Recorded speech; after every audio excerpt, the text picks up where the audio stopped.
आसमिता Khelo India women's wushu 2023-24 इं मायथाइनि गेलेनाय बादायलायनायाव बाक्सा जिल्लानि मेथिश्री रामसियारिया गल्ड आरो लक्ष्मीप्ति देउरिया ब्रन्जनि मेडेल देरहानो हादों। बाक्सा जिल्ला असु एसोसिएशननि सिङाव थानाय निक्सी आरो नारायणपुर एबिलेटेड एकाडेमीनिफ्राय आसमिता केलो इंडिया वुमेन्स असु लीग चेम्पियनशिप 2023-24 इं मायथाइ सोलिफु आगस्ट दाननि 28 आरो 29 खालाराव DTRP इन्डु स्टेडियाम गुवाहाटीआव जालांनाय सेनियर आइजो हान्जानि गेलेनाय बादायलायनायाव मेथिश्री रामसियारिया सनानि मेडेल आरो लक्ष्मीप्ति देउरिया ब्रन्जनि मेडेल देरहाना लाबोनानै ओनसोलनाङैनो गोग्गानाय लाबोनो हादों।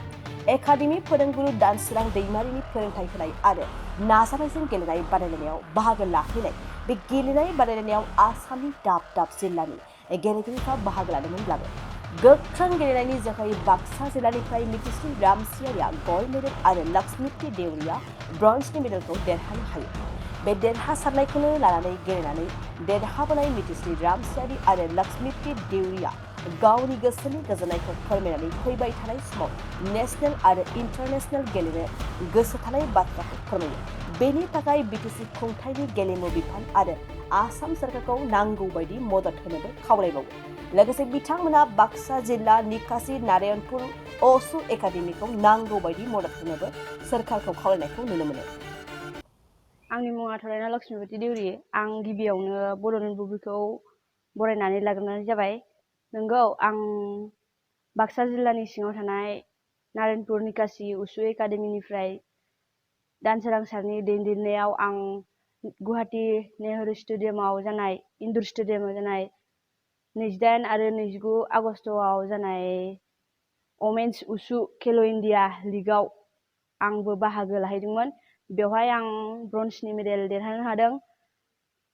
नाथाय आंहा गल्ड मेडेलनिसो सिमां दंमोन। नाथाय आं ब्रन्जनि मेडेल देरहानो हादों। आंहा बेवहाय गोजोननायबो दं आरो दुखुबो दं। मानो होनोब्ला आं नेशनेलाव आं बाहागो लाहैनो हानाय नंला। बेनि थाखाय आंहा जोबोद दुखु दं। आं नेक्स्ट टाइम आं थांनो नाजागोन आरो नेशनेल इन्टारनेशनेलाव आं थांनो नाजागोन। बेवहायथ' रांखान्थिनि आंखालावथ' गावनि बिमा बिफाया हरदों आरो जिखिनि आं गेम गेलेनायाव थांनायाव मोननांगौ बेखिनिखौ गावनि बिमा बिफायानो हरदों। दाहार दुहार लानानैबाबो आं बे गेमाव बाहागो लाहैदों आरो आं बे गेमाव सिगांनिफ्राय गेलेबोनायाव आंखौ गोबां सुबुंफोराबो मदद होबोदों। आंनियाव जोंनि बिटिआर सोरखारनि इयुनफोरखौ बा जोंनि क्लाबफोरखौ नायनो आरो जोंहा गेम गेलेनायाव गोबां माने प्रेक्टिस खालामनायफोराव गोबां माबा नांगौ बायदि सुबिदा जोंहा गैजोबा। बेफोरखौ जों गभर्नमेन्टनिफ्राय बा सोरखारनिफ्राय बा मदद होजानो लुबैयो। आं बेफोर गेम गेलेनायफोराव गोबां मोगा मोगि जाबोनांदों। आं खस्थ'नि गेजेरजों आं गोबां गेमफोरबो गेलेबोबाय। दुलाराय बर' दख'नानि सिङाव थानाय एबसुनि रैमोन सारमोननि दैदेननायाव आं नेशनेल बायदि थाखा फैसानि मदद मोननानै आं नेशनेल गेम गेलेहैनो हादों सिगां। आरो आं दा बेवहाय बिटिआर गभर्नमेन्ट बा सरकारनिफ्राय आं बेखौनो खावलायनो सानोदि जाहाथे जोंनि गेमफोरखौ मोजाङै माने जोंनि नांगौ जानाय बुस्थुफोरखौ एसेबाबो मदद खालामो। बिनि थाखाय आं खावलायहरनाय जाबाय।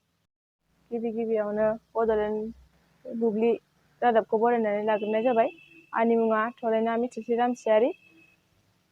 बावैसो जालांनाय 28 आरो 29 खालाराव गुवाहाटी इन्डुर स्टेडियामाव जानाय आसमिता खेलो इन्डिया वुमेन उसु लीगआव बाक्सा जिल्लानि सिङाव थानाय नारायणपुर आरो निकासी क्लाबनिफ्राय आंबो 48 केजि बाहागोआव बाहागो लानानै गल्डनि मेडेलखौ देरहानो हादों। फोरमायनो मोननानै जोबोद गोजोननाय मोनदों जे आं गल्ड मेडेल देरहानो हादों।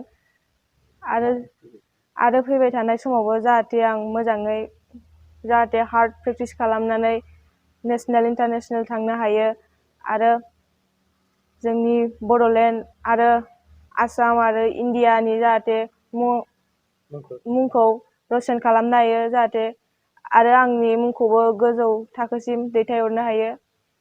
रांखान्थिनि बेलायाथ' जोबोर माबानि बेलायाव प्रब्लेमा जाया नङा जायो।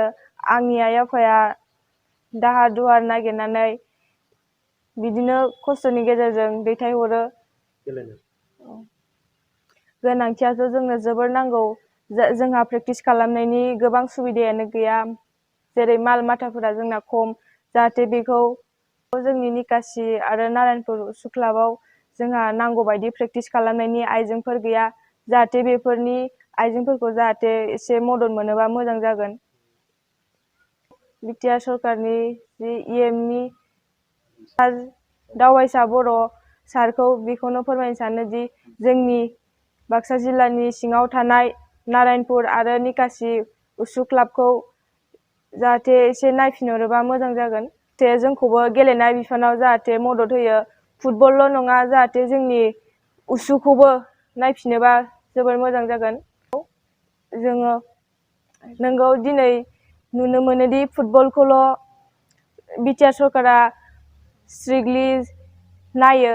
जाहाथे जोंनि उसुखौबो स्ट्रिक्टलि नायोबा जाहाथे गोजौ थाखोआव जों लांनो हायो।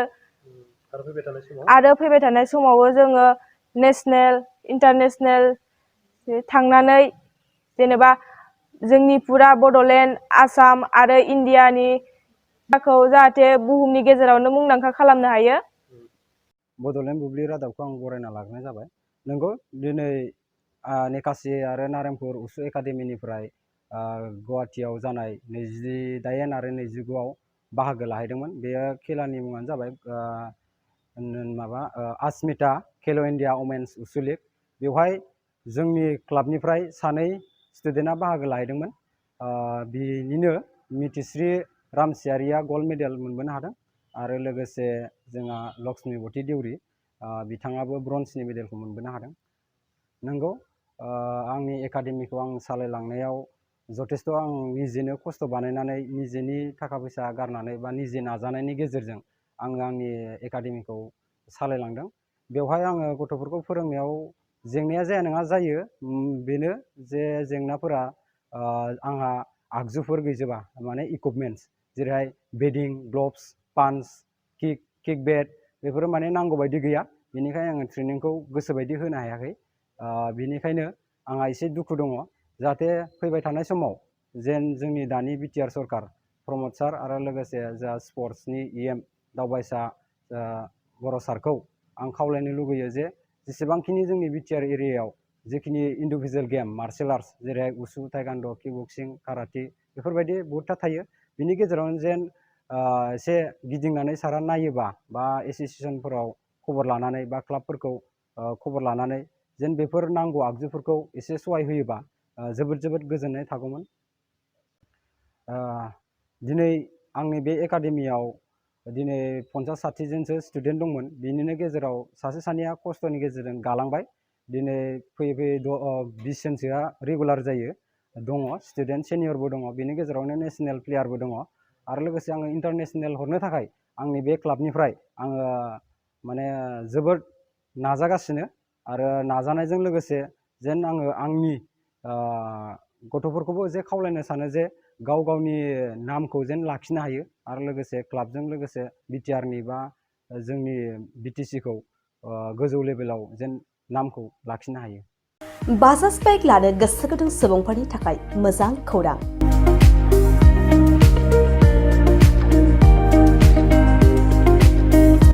क'क्राझार जिल्लानि सेरफांगुरियाव थानाय पंका एन्टारप्राइज बाजाज श'रुमआ इन्डिपेन्डेन्स डेनि स्पेशेल अफारखौ लानानै फैदों। बे श'रुमाव थांनाय 1 आगस्तनिफ्राय 31 आगस्तसिम इन्डिपेन्डेन्स डेनि स्पेशेल अफारजों लोगोसे एक्सचेन्ज होगासिनो दं। बायग्रा सुबुंफ्रा एसेल' बिबांनि रां होग्रोनानै प्लेटिनियानि गासैबो बाजाज सिटीनि गासैबो मडेल आरो पालसार 125नि गासैबो मडेलफोरनि बाइकखौ आरसि इन्सुरेन्स लाफानानै 10,999 रां बेसेनावनो लवेस्ट डाउन पेमेन्ट होनानै बाइक लानो हागोन। नोंथांमोना सेरफांगुरि आरो सराइबिलाव थानाय पंका एन्टारप्राइज बाजाज श'रुमाव इन्डिपेन्डेन्स डे स्पेशेल अफारनि खाबुजों नोंथांनि लुबैनाय बाजाजनि बाइकखौ लांफैनो हागोन।